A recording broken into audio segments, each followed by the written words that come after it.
Hello, I'm Svitek, 360 Creative Coach, and welcome to my vlog, where it is both my mission and my pleasure to highlight my creative journey in hopes of giving you specific takeaway, nuggets of inspiration, all that way your journey can be at least a little bit easier. Now, before I fully dive into things, I would love to take the opportunity to invite you to subscribe if you haven't already, that we get all the various lessons and episodes right when I put them out. Thank you if you just did, and thank you if you already were. It truly does mean a lot to me, as I hope it does to you.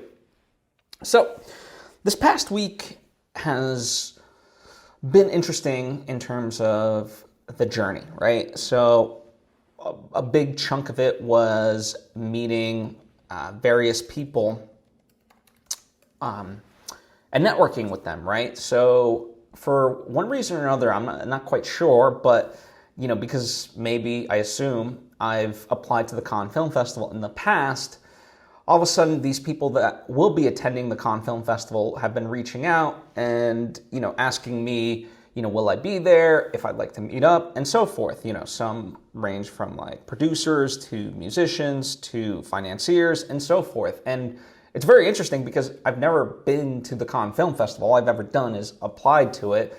It would be my dream to go, and it would be a far even greater dream to go with a movie of mine that is playing there. Neither of which has happened. But all the same, these people are reaching out, and what's been nice is kind of looking them up, seeing who they are, and being able to respond and say no shame in it of like, hey, not attending this year, but hope you have a great time, and if you want to meet via Zoom or something like that, happy to do so, right? And connect that way. And some people have gotten back already. And yeah, it's kind of forming some interesting friendships. Where they lead, of course, I don't know, but that's sort of the name of the game. To me, I've changed the word from networking to connecting, right? Even if it doesn't mean anything, just sharing an actual human experience to me and like-minded people in and of itself is the worthwhile pursuit. And so that to me is the awesome part, right? And, furthermore, as far as like, other connections, the Austin Liftoff Film Festival had its own meetup event. It was all virtual. I've been to Liftoff, kind of does various cities, and, they did a Los Angeles one a while ago. And I went to that one was in person, but this one was virtual. And it's a chance to meet all the participating filmmakers of that film festival, right? So the Austin Liftoff Film Festival, where my movie, A Bogota Trip, was playing. And they allow you to submit a 1-minute video. It could be anything. It could be a show reel. It could be a trailer. It could be a pitch. Doesn't matter, right?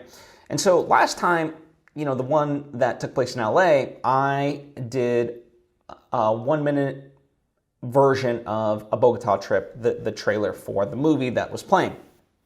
And at the time that made sense, right? Because I was trying to, promote it, get it out there and so forth. And, I at the time had a very core nugget of what I wanted to do next, but, it certainly wasn't anywhere. It was just a rough idea, and to be able to, I couldn't even formulate a sentence around it. So, it wasn't worthwhile to do a 1-minute video for it, right? When there was nothing there. But this time around, I've been working on this film called The Arbiters, which is an animated movie and very much in early development, which I've talked at length about, and we'll update you a little bit further in this. But as I write the script, I was like, this feels like a good time to start talking about that in front of people, right? So I made a 1-minute video, and this time around, rather than just me talking straight to camera and letting that play, I had character designs, and I could pull from other movies to help with the visuals, and I also had the pitch deck that we'd created that I could just put up slides of that into the video, so it was a lot more visual in that way. And it was fun because, it really resonated with people. After everyone kind of presents who they are and what they're working on, you break off into individual rooms. This was all over Zoom. And so you get about 3 minutes to just kind of talk and connect, right? And it was a small group of us. It was about like 12, let's say. And, people from all over the world, some people from India, the UK, Australia, and so forth, even down to someone like literally pretty much next door to me. So what a wide range of people. And it was just great to connect in that way and, really see filmmakers on the come up, right? And one of the things I've realized, which I'd known about myself, but I really just give permission to just go for it, right? And I love doing that. When I speak with people directly, artists, it doesn't have to just be filmmakers, but that idea of like, whatever mental blocks that they have in their head, like they're imagined, right? I mean, of course, time and resources and, money, which technically counts as a resource, are always going to be limited. But, the Team Deacons podcast, which is a podcast done by renowned cinematographer Roger Deakins, where he interviews, world-class people in the film industry, they all talk about that. They share that. Like, it doesn't matter if you have a $200 million budget. The pressure of, time and not having enough resources is still there. It's just on a different scale. So ultimately, it's to say, like, just go for it, because it's all going to be there. There's not going to be, life's not going to give you green lights all around to just go and gun down, that proverbial street. Instead, just navigate your way through it, and it'll be okay. And I love doing that for people and seeing dreams come true, right? That's why I do what I do with this, is because, whatever impact I have, I love that sort of connection. And certainly I've benefited from in my life where people have, shown me the path, right? And I study them both as fictional mentors and then luckily enough to have as actual mentors.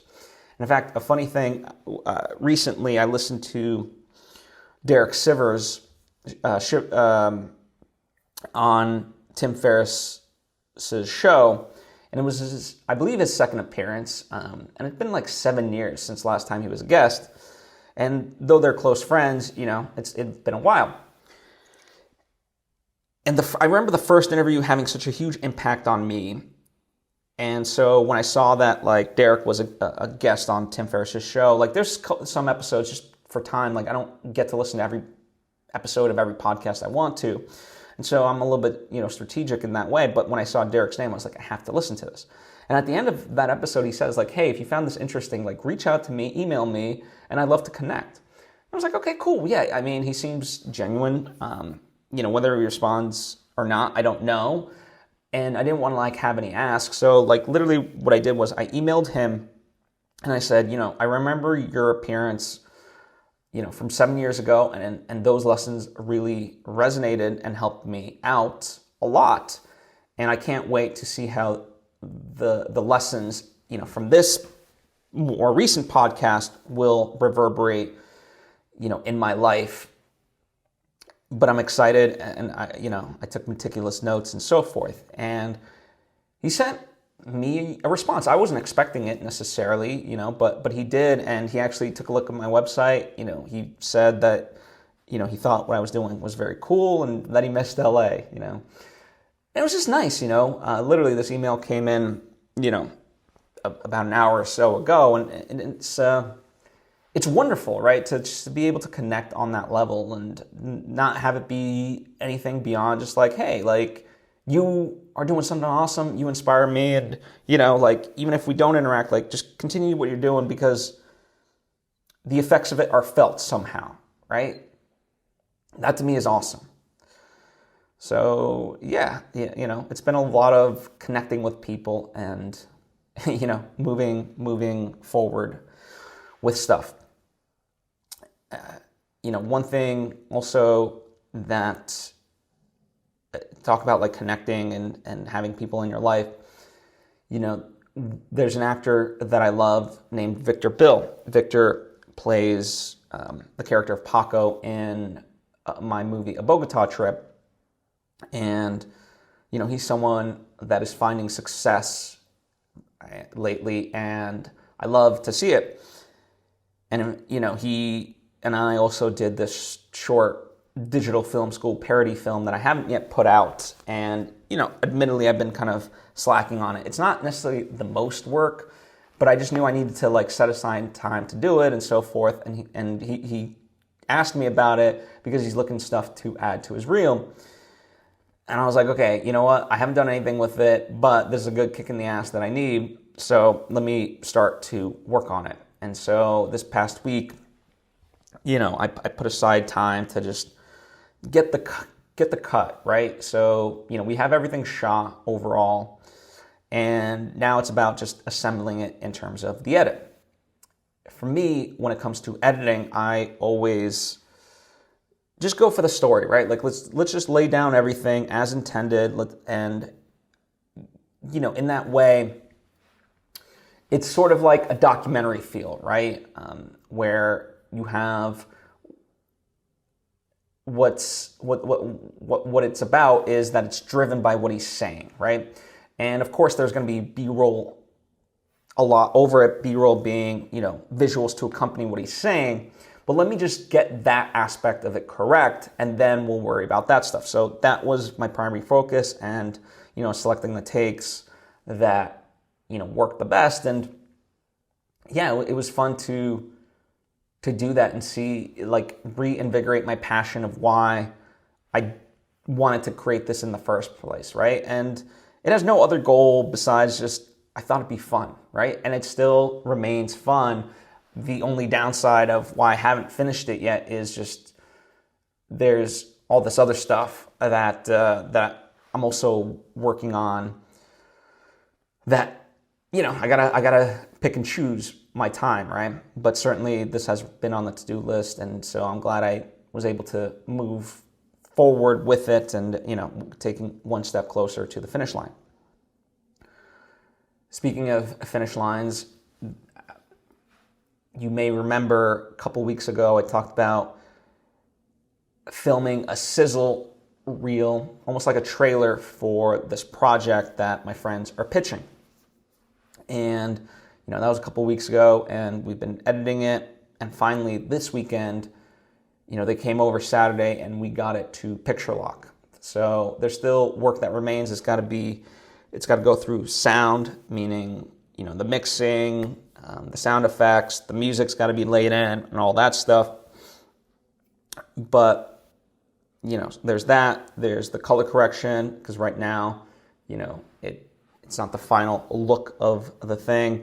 And there's a couple of, I think like 3 total visual effects shots, right? So those are the things that need to be worked on still, but as far as the timing of the piece and where the shot selection and so forth, we have it, right? And one of the things that we did was also record with the primary actor their voiceover narration for the trailer. And yeah, it's fun to see things come to fruition.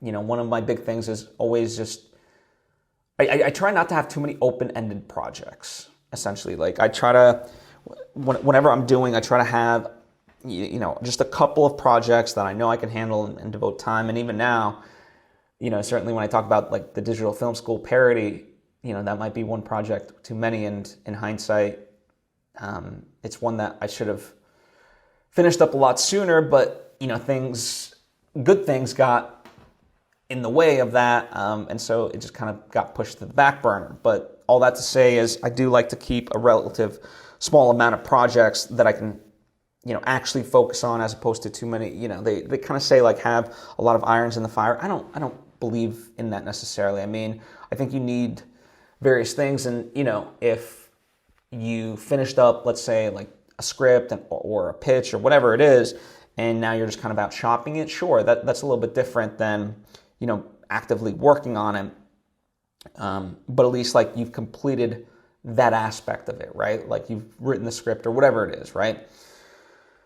And so for me, I knew with the team, I was like, listen, I know like the notes we were doing were so minuscule that I was like, let's just get together. We can knock this out in an hour and just like get it off our collective plates and, move on and so forth. And so we were able to do that, and it was great. It's always, as I said, fun to, see things and get them crossed off your to-do list. The main sort of thing that I've been working on is The Arbiters, which I mentioned as part of the Austin Liftoff Film Festival, that I got to present. And The Arbiters is this animated mythological film. Very ambitious, right? Talk about like giving people permission. Like part of how I do that is by just going for it, right?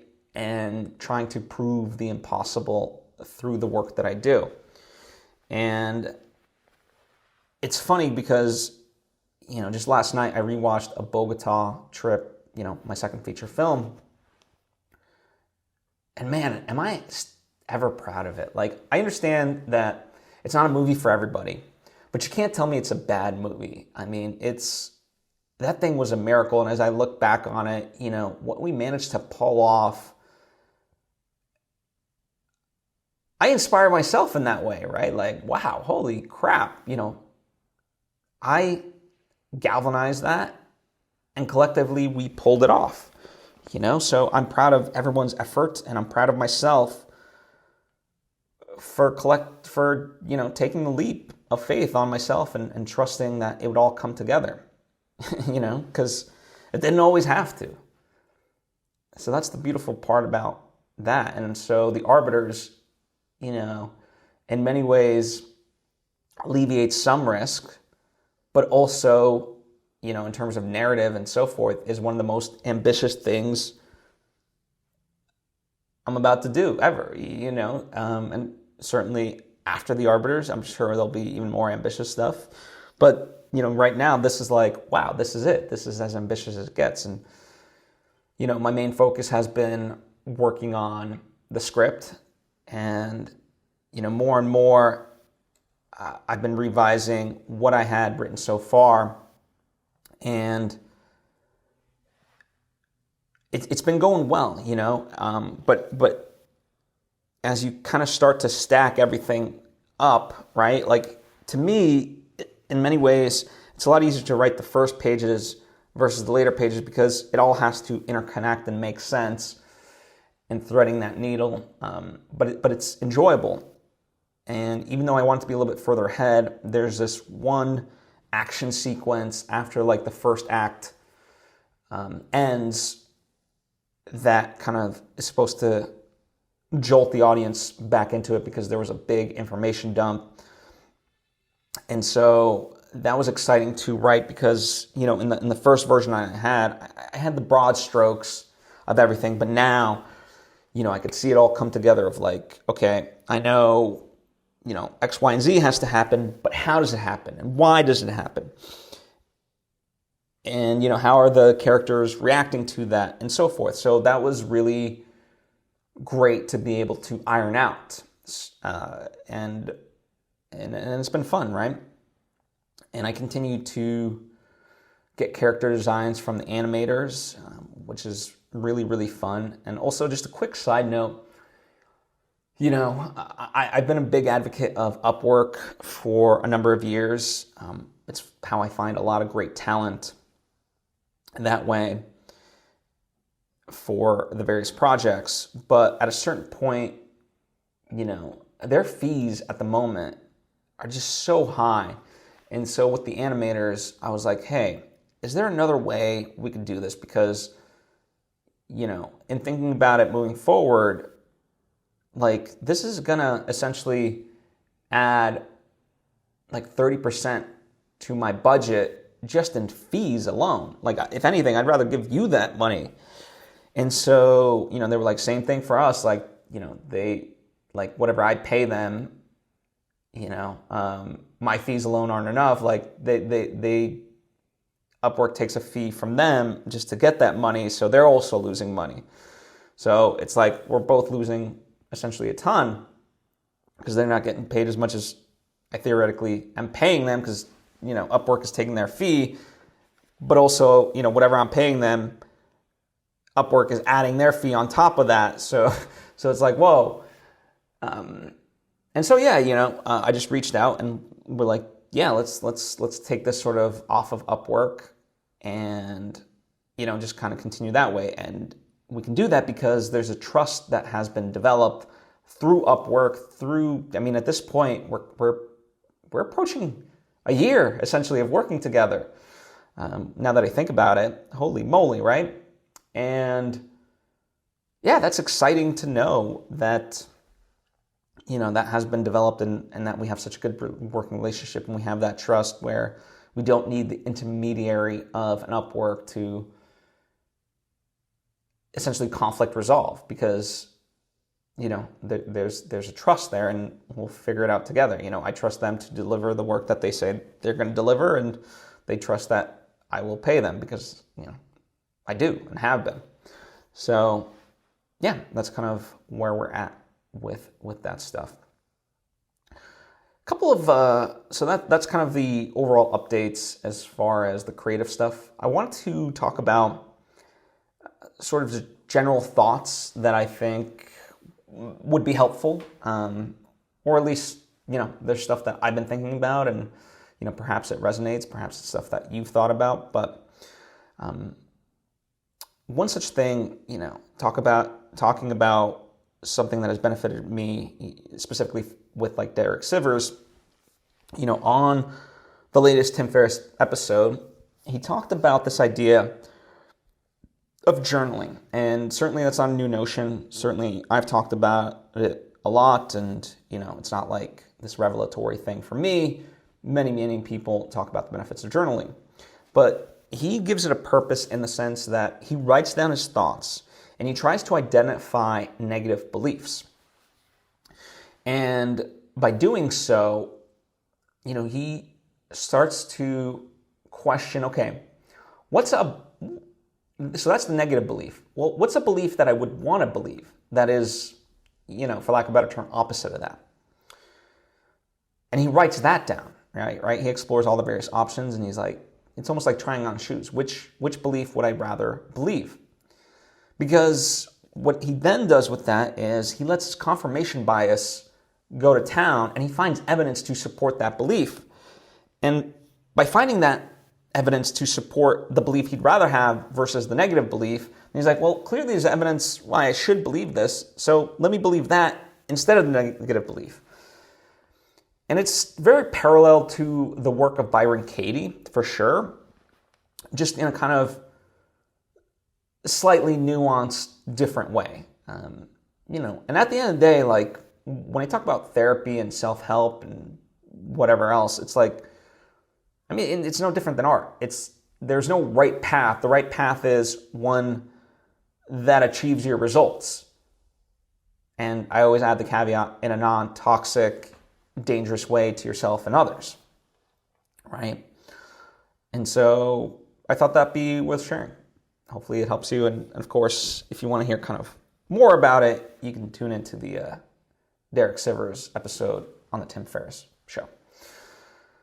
The other sort of thing that I want, when I talk about connecting with people, I appreciate when people reach out and ask me for stuff. And whenever I can, I love to help. But what's interesting, in the past week, someone reached out and I knew what they were kind of getting at, but they weren't direct with their ask. And I was talking with my friend Khalil about it, and he jokes how essentially those are like, hey, I'm just letting you know texts. Because there's not a question, there's not something specific for me to do, it's just like, hey, I'm doing this thing. And literally that's it, right? Like, if you're listening to that, it's as if, okay, was I going to say something else? And it's like, because that's the natural sort of rhythm of what you're expecting, and yet, nope. And there is a difference between actually letting somebody know of like, hey, I'm doing this thing. I know, you love supporting filmmakers. I'm having this screening.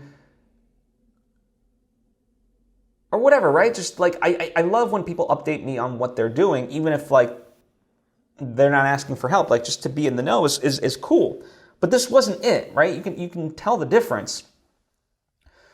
And it's just interesting to me because, yeah, people have that inability to not be direct with whatever it is they're asking. And then they wonder why they don't get results, right? And so I think it's just a good lesson for myself, right? Certainly to, if I reach out to people, to be very specific versus anything else. And when I look at like how I reached out to Derek Sivers, it was mostly just hey, I just want to say hi and let you know that you had an impact on me. And that was it. That's all I was looking for. But I made sure that was very clear, as opposed to like, wait, what's this guy driving at, So just something to think about. Also, there's, talk about the flip side. There's a friend of a friend who was going out for this job at a place that I know some people. And even though I didn't know this person directly, I trust my friend's judgment when they say like, this person is good. So I was like, okay, listen, submit, let me know, and then I'll put in the good word for you. And they let me know that they had submitted. And then I gave this person a call. I was like, hey, I always like to have a little bit of context about just the nature of it, right? Just so I can like better pitch you essentially. And the person, the friend of the friend, I was actually really blown away by their confidence, but also combined with a humility and also just their knowledge. The job that they were going out for, it's one that so many people can sort of BS about, and the way they talk about it is just so not pretentious, not egregious, but just, I don't know, just like using so many buzzwords that don't mean anything. Whereas this person, again, made a case of why they were good at what they do, had a vision for what they do that's actually actionable, but did it in such a way where you could tell that they understood they're part of a greater collective whole. So it served the purpose of what they're trying to achieve, as opposed to it being about them. And boy, was that just refreshing. I took a moment and I told that to this person, and they thanked me, but I didn't articulate it in the best way, and I still don't know how to. But I honestly, I was like, this is a true skill, and so utilize it for good, essentially.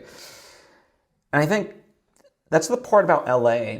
So many dreamers come out to LA, and, the people that aren't in this business, they joke about how everyone in this business is, they're an actor, they're this, they're that, and those are the people you meet out and about. And it's true. That's why people come to LA. But the thing of it is, most of the people that you're likely to meet at a bar, let's say, not always, but in broad strokes, are like the scammers, right? Like the people actually doing stuff, they're home on a Friday night taking a Zoom meeting about a script or like preparing for the shoot, or, in the studio recording music. Like, they're doing the thing. They're not talking about doing the thing. They're doing the thing, right? Even if it's their, side gig or their hopeful job that they haven't yet been getting paid for, they're not getting counted, but they're like working towards and actively for it. And so, there's, for lack of a better term, scammers in any industry, right? But it just becomes a little bit more apparent when you go to the hub of it all, aka LA, for the entertainment industry, and you're seeing kind of the people that just want to be rich and famous, versus the people that are actually going for it. And it's unfortunate, but again, the same with any industry, and unfortunately those people sort of taint people's perspective of, the people that are doing good and stuff of that nature. So another thing just to sort of think about. One thing that I was talking about with a writer friend of mine was that I don't believe there's any such thing as writer's block. Because it's not writer's block. What it's really about is writer's perfection. Meaning the writer is preventing themselves from writing because what they're writing is crap. And they know it's crap and they hate themselves for it. Therefore, they're like, if it's going to be crap, I don't want to write. Now, can they verbalize in that way consciously? No, not necessarily. But that's really what it comes down to, because the only way to, even for me, right, just any writer out there relates to this that I've heard of, the way through is just to keep writing. You know that whatever it's going to be, there's going to be garbage there, fine, but that's the whole point. Writing is rewriting, rewriting, rewriting. And so it's not really writer's block, it's writer's perfection.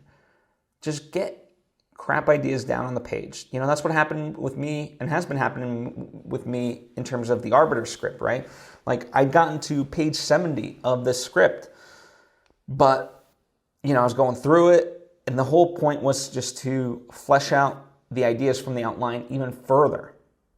But knowing that there was times where I was like, I don't quite know, but let me just get the general idea, and I'll worry about it later. And now that I can see a more fuller picture of what is in my mind, because now it's on the page, and then I'm like, oh, okay, wait, now I know what I can do with it. The ideas are coming.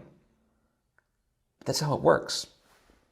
And, just as a quick, not anecdote, but reasoning. So I had gotten to page 70 and it wasn't the final full script, but there was enough ideas of what I wanted to elevate that I went back in and did those things, because I know having a clear picture of that will give me a good trajectory for the end, because I'll know how it all is supposed to come together. So another sort of fun idea that resonated with me when Tim Ferriss and Derek Sivers talked was about this cognitive burden that happens when you take the hard road of making up your own thoughts as opposed to what others believe. Or like structures, right? So you can think of it in terms of religion. Religion gives you the structure of which to live your life by. So you don't have to have that cognitive burden of should I do this? Should I do that? And I think that's an interesting way to look at it, because certainly, I value a lot of faiths, but I don't necessarily agree. I try to, whatever stuff is in life, right? Whether it's religion, government, or just philosophy, and so forth, I try to take the good, but leave the bad. And it's interesting because that can rub a lot of people the wrong way. I mean, because when we talk about the cognitive burden of stuff, of free thinking, it means taking good ideas from people you don't necessarily like. Because a good idea is a good idea. And there are plenty of people that I don't necessarily, I don't like, but I'm like, that's a good idea. And so why would I throw out the baby with the bathwater? And I think, I don't know. It's interesting to consider, is that a right approach? I mean, maybe there's something to it of just picking a structure and being like, all right, cool. I don't need to have that cognitive burden, because it is, when you're constantly kind of thinking about, and that's why for me, I do try to overall think about something, but then create principles for myself, so I don't have to think about it on a daily basis. It's almost like, for myself, when I say that, I want to put out these lessons, I've already made that choice, as opposed to fighting with myself daily. Do I want to do this? Do I want to not? It's almost like when you make a decision to go to the gym, you've already made that decision, so you don't have to have that struggle daily, right?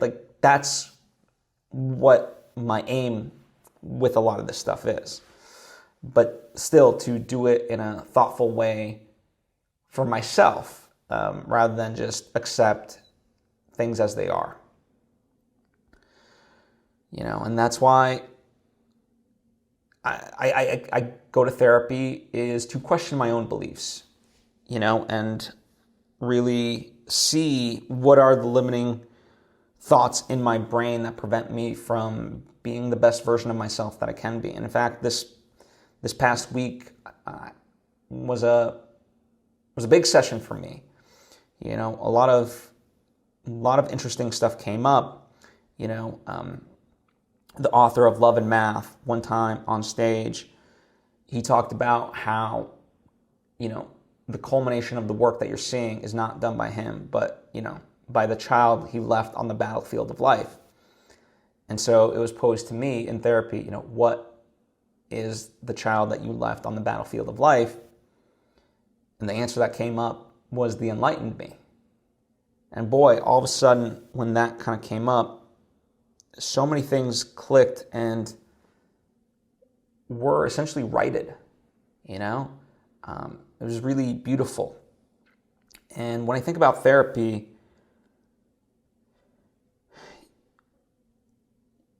I've talked about in the past how, there's times when I'm going through something in my life and it's people talk about, the cost of therapy and so forth. I'm like, I can't afford not to go. And I realize this because for me, it's going to therapy is a should, not a must, right? A must, I'm sorry. Let me just in case I butchered that. Going to therapy for me is a must, not a should.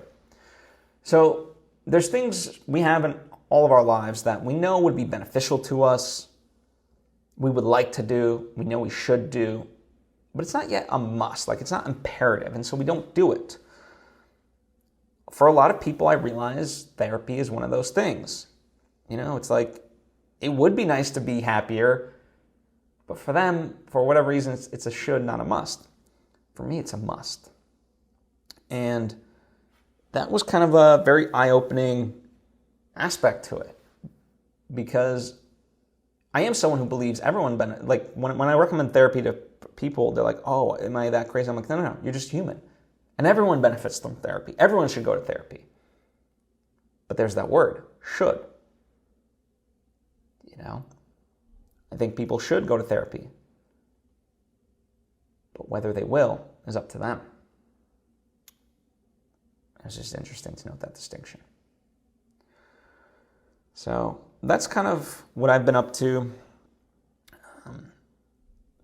Feel free to ask any questions about anything that I've talked about, anything I didn't talk about, that you would like me to talk about, stuff that you're facing.